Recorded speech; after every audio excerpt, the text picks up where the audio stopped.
good, whatever it is, if you don't believe time is a true construct.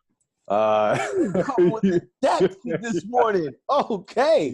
It's coffee with Paul and Joe. And we're here. Yep. We're here today. And we're going to talk about something that can be challenging. And we probably hear a lot of men talking about. And it's really going to be centered around creativity, sensuality. These are forces that I don't believe men are taught are that valuable. These are life energies that are extremely vital for us as human beings. But especially, I think, a lot of people, but especially men, we're taught to focus on the head. We're taught to focus on our strength, our mental capacity, and creativity and sensuality. Maybe not so much.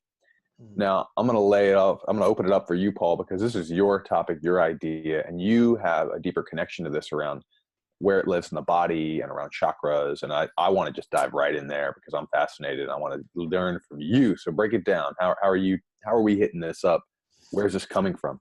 So it all started back when I was 11. And no, so yeah, it did. It really did. I mean, it really did. It really did. So just to give you the context, to get right into it, Joe and I were talking about, I've been having some hip concerns where my hip is physically, I feel like it's tightened up. And like, as I do more research, my whole left side is just jammed up. My oblique me too. Complex. Left. All left. Feminine energy. I'm going to get to that in a second. So and I'm a yoga instructor and I teach other yoga instructors and for me, it's been a gift and a curse going through this and experiencing this because I've been able to learn things about my body and be able to help people in ways I may not have. But as I've grown really tired of this condition, I decided to look at it from outside of the physical realm, outside of the physical body. So in our bodies, we have energy centers where it aligns to different ages of our development. And for me, when I started researching it, it talked about the sacroiliac joint, which is basically at the hip and if that's off balance, it will throw off the body. And that's something that's happening with me physically. So I'm a wordsmith dude, Joe. I like going in on words and diving in. So sacrum comes from sacrum. For those that aren't familiar with anatomy, there's a sacrum that basically at the bottom of the spine that plugs into the pelvis.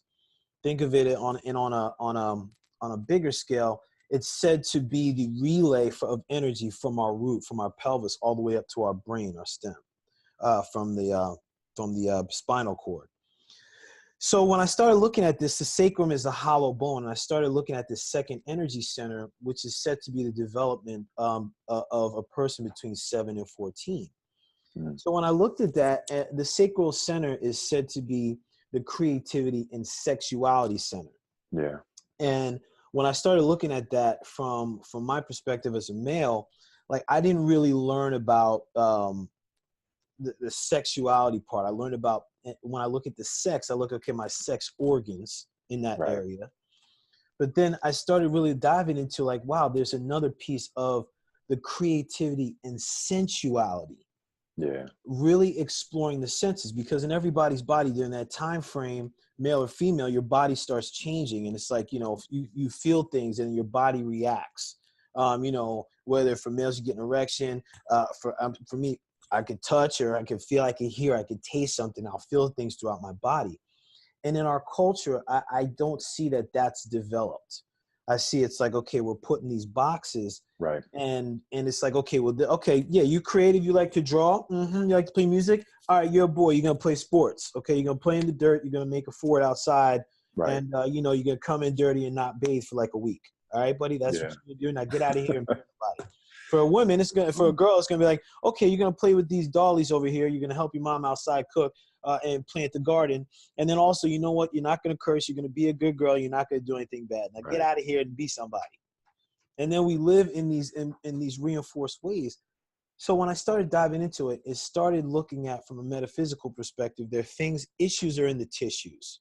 Yeah, boy. And when we're not looking at what could be another possibility for this disease, we lose things. So that's where the creativity and sensuality comes up, because I'm like, now it's like, okay, when I'm working out and I'm feeling like I was telling Joe, my yoga practice right now, it's come almost to a halt. Like I really scaled things back, even to the connection of my feet in the mat and in the ground. Mm. How that feel, like I was standing in a mountain for 20 minutes the other day. I was like, Oh, just like feeling this tingling in my hands and just like, this is bananas. And I bring this up and I wanted to bring this to this area because for men and women, like it's an opportunity if you're feeling stuck or you have hip issues or you're feeling like I feel like I lost my creativity. The second energy center, if you don't have an outlet to be creative, to experience sensuality for yourself and with another, there's an opportunity to learn and grow. Yeah. And that's where this whole thing came about, man. So I hope that kind of gave a sum up. But like for you, now that you're hearing that, Joe, like when I talked about the sexuality versus sensuality, what was that like? What was that experience like for you? Yeah, that's a huge one. Thanks for asking that, because we were kind of touching base around this earlier. Yeah. I think there's a lot of opportunity for our culture and our world, and probably more masculine identifying humans than feminine identifying humans, to expand our concepts of our sensuality. So often when we use that language, we use that word, people think of sex. Right. And yeah, sexuality is really vital. It's really important. But what is sexuality without a larger expression, understanding, and like diving into depth of sensuality? So again, we were talking words and language. I was mentioning right before this too. I talk about sensuality, and I literally mean like a sensual person. I want to be around sensual people. I don't care who they are. If they're my friends, they're my family, they're lovers, whatever. It's like I want to be around the person that stops at a plant to notice it, to look at it, to smell it, to feel it, and be like, oh, what? That's some crazy texture right there. As opposed to just walk by and be like, that was pretty. There's so many more senses. I was describing. That was pretty. Yeah. So, and this is really important because it's not just about creation and output. It's about fulfillment of experience in the moment. It's about being able to feel more emotion and more connection with another person, even because we can experience things at a different level. So, can a meal between two people who are very sensually oriented be like an opera, like a love affair, like because we're both sensing and smelling and looking and tasting and feeling and appreciating, right? Mindfulness and sensuality can very much be the keys to appreciating everyday life, because I'm awake to all the feeling and all the beauty and all the power and all the creativity in the world. But we do get disconnected from it, even at a wordsmithing level, even at a conceptual level. We get confused between sensuality and sexuality. And that sensual piece is the foundational piece. It's a foundational piece to life and even to sexuality, But why do we, so what I'm wondering, it's like, how do we reconnect? That's what I really want to know, is how do we reconnect in a deeper way? And also I want to touch on the creativity thing, because this is something up for me too, is constantly for a couple of years now going, okay, yeah, I write for my business. I do videos for my business. We're creating right now. Right. This is getting flow of energy and flow of ideas and flow of our gifts out into the world. But at the same time, I believe that there's probably a more simple and pure way of tapping into creativity that has nothing to do with output for business. That would be healing for me. That would be powerful for me and the people around us too. Right. So what are some of the things that can be done to open these, and help me out here? Is it like, we need to open the channels back up, we need to strengthen the body around these parts? Like, what do we need in this realm to re-engage, to be revitalized around this second chakra, around sensuality and creativity? So I got really three things. Well, yeah. I don't even know how many. We could go on in this, but first, I feel like there's an opportunity to connect to the body. Yeah. So through the body, moving the hips in all different directions. It's something that I'm finding out, like for me, like I can be really stuck and rigid. And that shows up in a lot of ways. Like when I look at it from if you're feeling, whether you got good hips or not, like start moving the hips in different directions and like feel how that changes in the spine and the body. In Uh-huh. yoga, there's one of the fundamental poses, the cat cow.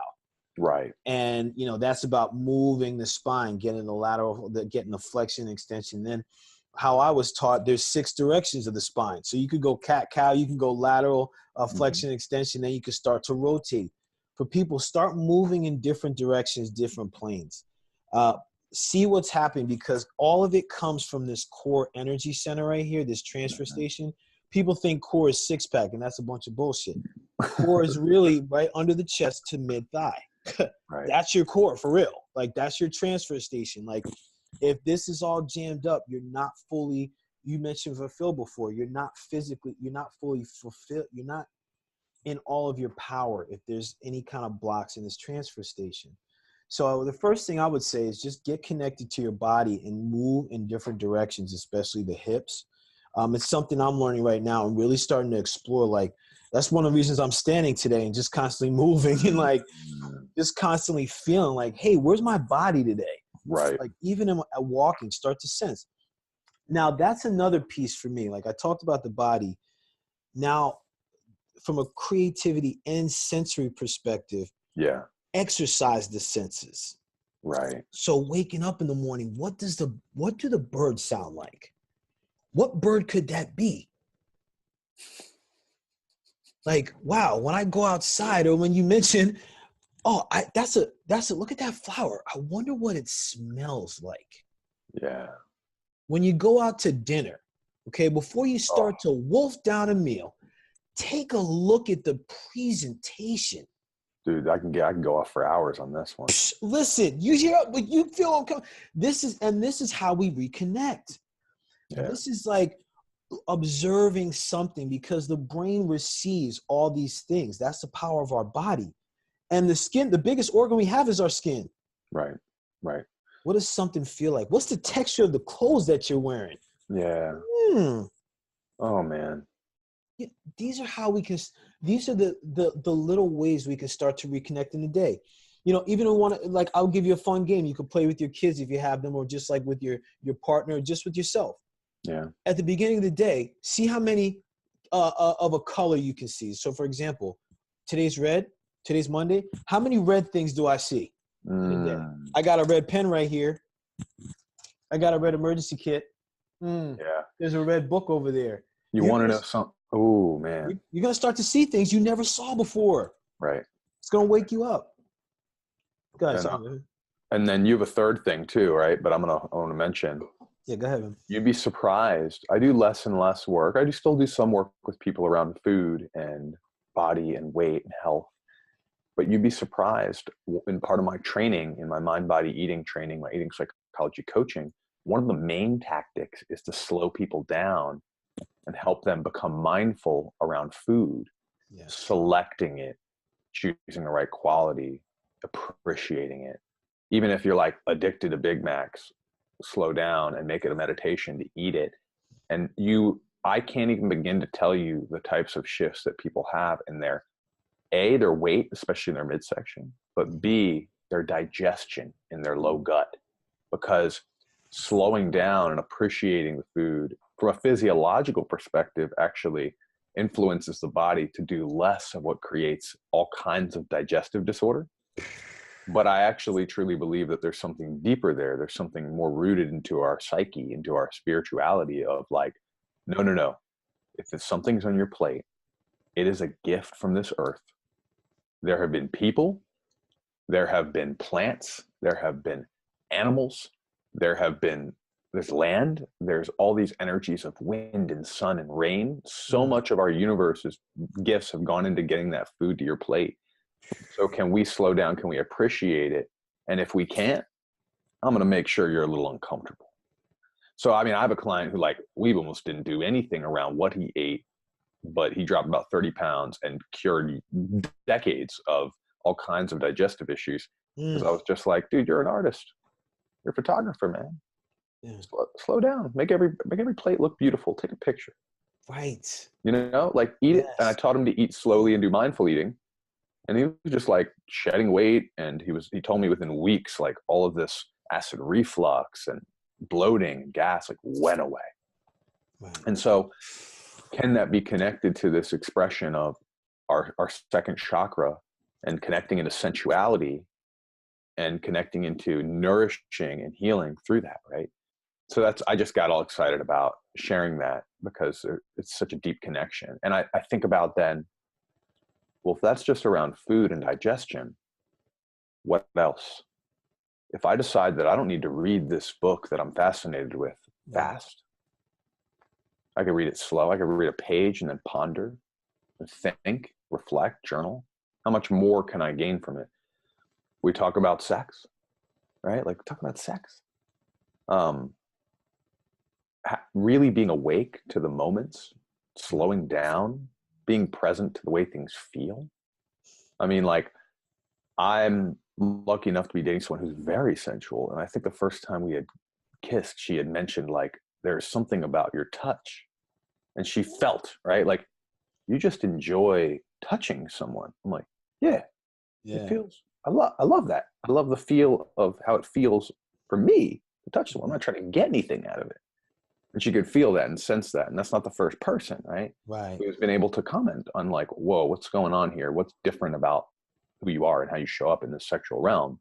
Right. It's like, I'm appreciative of every feel and every smell and every sound and it's like, that's the other thing is you want to be irresistible when it comes to love and dating. It doesn't matter if you've been married 30 years or if you haven't been on a date in 30 years. It's like, tap into your mindfulness, become more present, and develop sensuality. Like, really essentially appreciate it. You'll be irresistible. It's like there's so many elements of our world which are teaching us not to be connected to these creativity centers, to these sensuality centers. Everything's fast, everything's production, everything's results, everything's show us how smart you are, Right. how powerful you are. Dude, So anyway, that was just my how much I was feeling, how much I was noticing and being aware of, and when you were sharing. But I think you had mentioned there's like a third. Was this like around creativity, I'm imagining? Yes. Well, listen, it's actually part of what you said. Slowing the hell down. Slow down. Slow down. Slow down for my brand Nubian fans. Who you with? So listen, this is a key piece because I'm learning this. I continue to learn this. So I don't want to say, because as I'm guiding others in my practice, I want to make sure, like, okay, how would I guide myself in my practice? What are the things like I get to take what I'm teaching people and apply to myself? Yeah. And I noticed for me, my digestive system, especially in that lower abdomen, the descending colon, processing, digesting things. I noticed it wasn't just food anymore. That's how I knew there was something else. I started looking at how I was digesting things in my life, how I was processing when something happened. Was I just quick to move on, like stuffing my face and getting gluttonous with things to fill my time? And when I started to scale back, I started to notice everything that was, I'm noticing what's around me. And now it's like, oh, I can get creative with this. Hold on. First of all, what is this? Wow, I'd never seen anything like this before. This is, it smells delicious. Little things like this, just the slow down, okay? Because as soon as people start to become aware through the body, yeah, and then as soon as they start to look at this, open up the sensuality of things, like start to open up the senses. Now slow down and truly see the field. Yeah, that's the piece about slowing down that I'm witnessing, is that when we can slow down in things, it's like then we everything is clear. Like that's a big thing in my practice and work with my clients. It's about, even in the yoga practice, it's about, okay, slowing down. What's happening with your heart right now? Where are you connected? Is your lower back connected to the ground when you're doing those crunches? Why don't you find out for yourself? What's happening? Slow down, process it. Let the body send the messages Yeah. and start to build the pathways. But no, you mentioned it. We're in this society right now where it's just like, hold on, Yeah. I'm spinning. Oh yeah, I'm spinning, Joe. Right. Got all the I got another plates. spade. Got I got seven no plate. plates. Seven Yeah, plates. buddy. You know what's interesting is like I've I work with a lot of people who have been very successful in many ways and often in professional life. And I also tend to attract clients that I would say are like overthinkers. I don't even like using those. I'm not a big fan of labels. Overweight, overeating, overthinking. There's a judgment in there that doesn't necessarily need to be there. We're doing those things. We are those ways of being. We maybe are that size for a good reason. So it ain't over. But anyway, side note. Next So topic. a lot of times people who think a lot and people who think a lot of the times are trying to think their way out of how much they feel. They're Right. sensitive people and they have an extraordinarily active nervous system. Some people might call that high sensitive person. Some people might think that that's anxiety. It manifests in anxiety, which often means we do a couple of different things. Mm-hmm. We numb it out, right, with like food or other substances. And those are a lot of my health clients. Right. And then, or we work it out. We become really good at working, studying, learning, producing, creating, making money, making deals, whatever it may be. Right. So we find a way to numb it one way or the other. So I often am working with really intelligent, really high processing people with a lot of sensitivity, and what manifests a lot of the time is anxiety. And almost always it's like, if you want to become less anxious and more present and more powerful, I'm always talking about slowing down. Yeah. Slowing down, walking, take a slow walk, slowing down, eating. In the business meeting, stopping, taking breaths, pausing. Someone asks you a question. Pause it. Someone asks you a question, say, you know what? Let me have a minute. I want to answer that the best way possible. I want to answer that with some thought rather than just jumping quickly, right? So all of it, everything gets better when we learn to slow down. But the challenge for me is, oh, and I want to say this too. I have a client right now. We're working on stuff around dating. He's doing really well. But I keep trying to help him understand, like, slow down. Stop trying to figure out women as if it's a formula. Stop trying to figure out love as if it's a formula, or sex if it's a formula. And stop trying to rush to a situation. You don't need to, necessarily be back in a relationship. You don't need to necessarily get laid on this first or second date or whatever. It's like, slow down.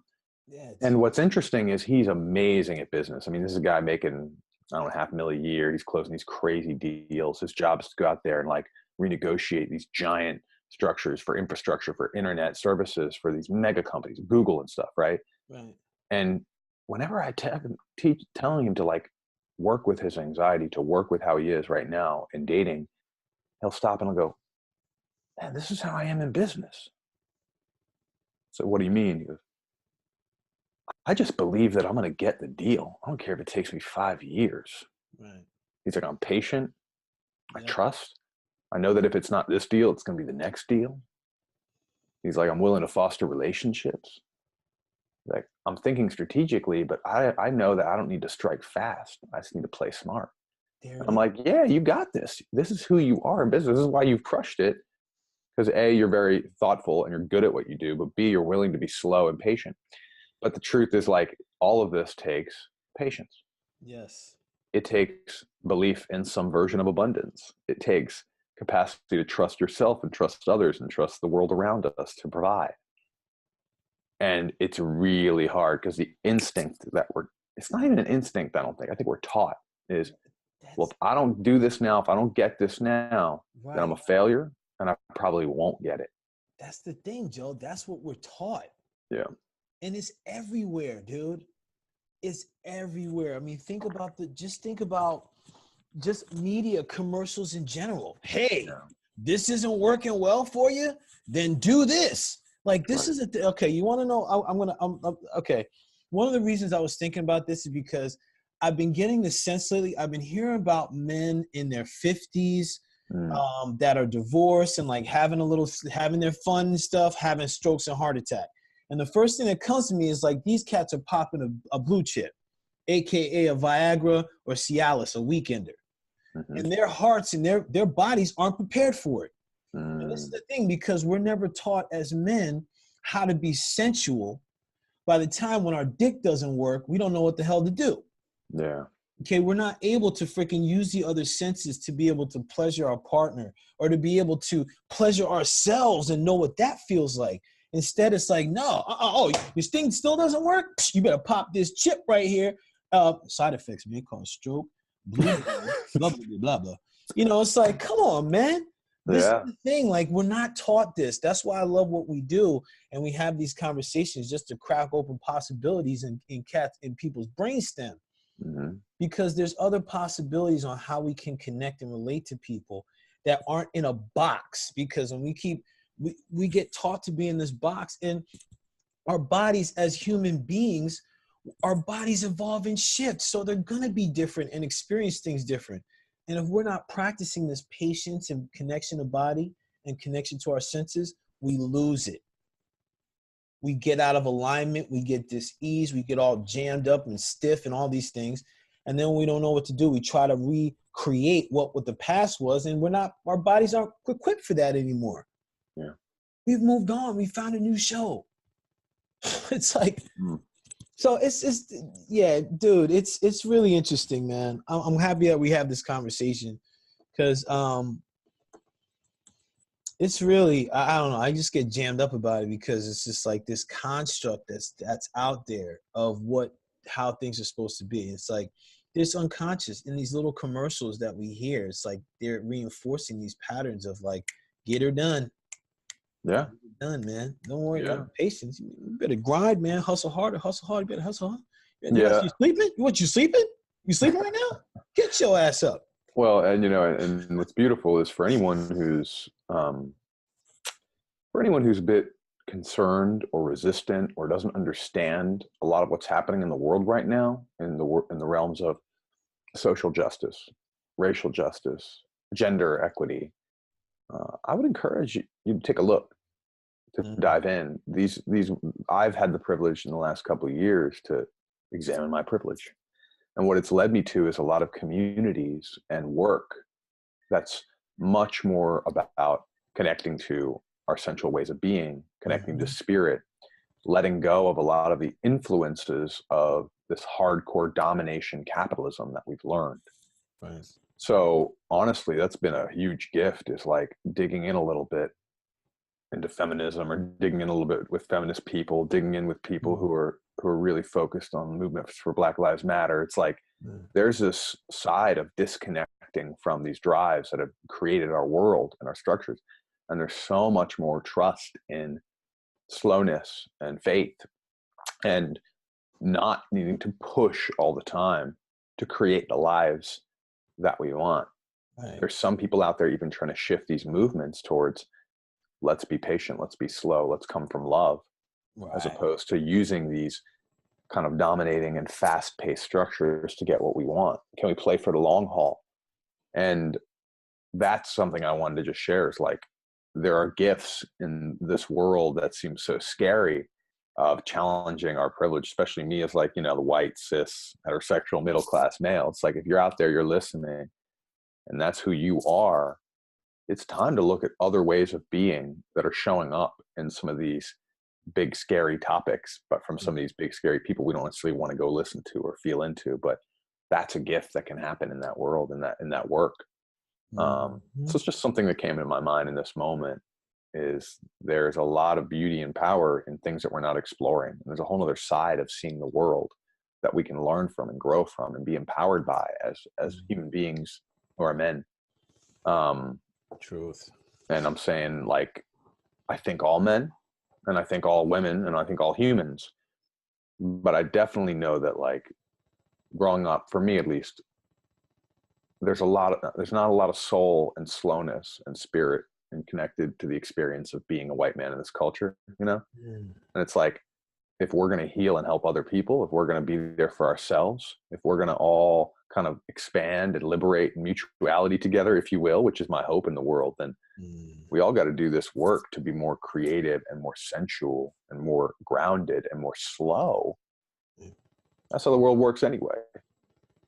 One more little bullet point. We talk about, well, we got to hurry up. We got to hurry up because the planet can't sustain us. The planet's dying. We're killing the planet. Let's take a step back.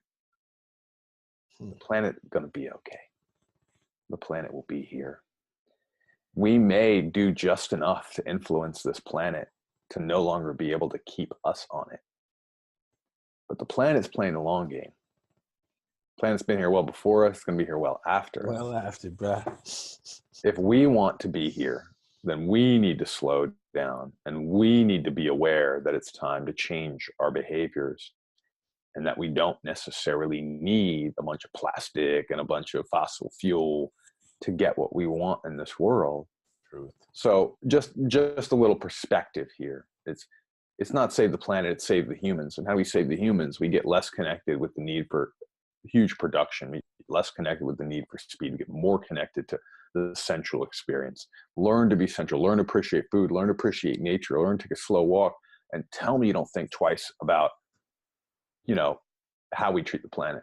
Yes. Because you can appreciate it. So anyway, that's just a whole nother ball game here, is if we're taking big picture perspective, the world and the universe around us is slow, is sensual, is creative. We're the ones killing ourselves by not finding that flow. Preach, Joe. We can wrap up on that, man. We can wrap up on that, dude. Wow. I don't want to, man. I just want to take it slow all day with you now. Yeah, buddy, my man. Joe, love these times, man. Love these times. Yeah. As always, at the end of this, you'll have our contact information that you can reach us. Stay to the end to watch this. Thank you. We feel blessed to be able to do what we do and to help others. Joe, any events you got coming up? What do people know about? Ooh, let's see. I'm not sure when we'll post this, but I'll mention anyway. If you're in DC this Thursday, you may be seeing this afterwards, but I've got a mindful masculinity group or evening session that's going on with the Insight Meditation Center of Washington that I'll be co-leading. Gotcha. Otherwise, my next big event after that's private. I'm doing 2 days of workshops for National Park Services for their employees, like an employee engagement day. Nice. Little inside joke there for Paul. Oh man! But the other thing I want to plug real quick is in my work with people, this is a lot of what it's about. It's actually a lot about like learning that you can slow down, you can be more creative, you can be more sensual, you can be more in touch with yourself and others, you can have more patience, and you won't lose your success or the things that you have in your life. If anything, you just start to gain and be able to create and be able to express at a higher level. So that's the fear, is if I do slow down, what will I lose? But I'm challenging people, come talk to me. I'll teach us, like, if we do slow down, what are we going to gain that we never had before, So that's the one thing I want to, because that's the last bit, is like, it's still scary to slow down. I've still gotten a lot in this world by being fast and being the way I've been. So anyway, I'll stop talking. Blessings, man. Blessings. That's a good look. You got some good events coming up. For me, events coming up are mostly for men. I do have an event that's co-ed called Into Me See. If you're in the New Jersey, New York area, Philly area, come to Caldwell, New Jersey. That's on April 6th. You can go to Interval Wellness for that. And also you can catch me on the Facebook page, my Facebook page, The Wellness Men's Guide. So if you have men in your life, or you're a man in your life that have gone through divorce, you've gone through some trauma, you've gone through some things, and you're realigning yourself, check me out on that page. A lot of stuff is coming out. A lot of stuff is there that can help you through that space. So happy to be here. Happy to be here for the people, for men, for the collective. And it's a blessing. I'm willing and I'm grateful, baby. Willing. Blessings, man. Thank you, Paul. Next session, brother. All right. Peace. Bye, man.